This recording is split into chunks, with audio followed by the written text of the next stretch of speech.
থেকে আপনার নবী ঘরের মধ্যে নেয়। এই সময়ের মধ্যে একজন মা ছোট ছোট দুইটা কন্যা সন্তান কুলের মধ্যে নিয়ে আম্মাজানের ঘরে দরজায় দাঁড়াইলেন। তাকে বলেন মা করুণা করে এই মা আল্লাহর কাছে কি পাইবে? মুসলিম শরীফের হাদিস। তখন আল্লাহর নবী ঘোষণা করলেন ইন্নাল্লাহা ক্বাদ আওজাবা লাহাল জান্নাহ।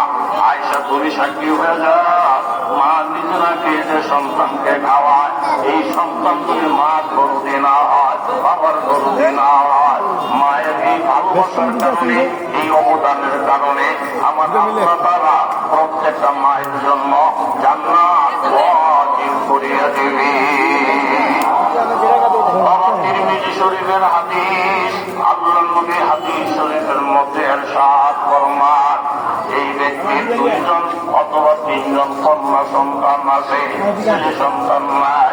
এই মেয়েগুলাকে নিয়ে বাবা অনেক জ্বালা যন্ত্রণার মধ্যে আছে। সমস্যা সমস্যা বাবার মনে একবার যন্ত্র আছে। এই মেয়েগুলাকে না হইয়া ছেলে হইল বিদেশ পাঠাইয়া দিলা।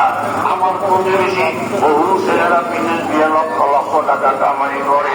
আমার কপালটা খারাপ, আল্লাহ আমাকে একটা ছেলে সন্তান দিল না।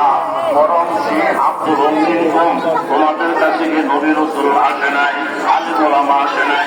ইয়াতলুনা আলাইকুম আয়াতি রাব্বিকুম, তারা কি কোরআনের আয়াত তেলাওয়াত করে কইরা তোমাদেরকে ভয় দেখায় নাই? ইয়াকুম আযাব, এমন একটা ভয়ানক দিন যে আসবে এই কথা কি তারা বলে নাই?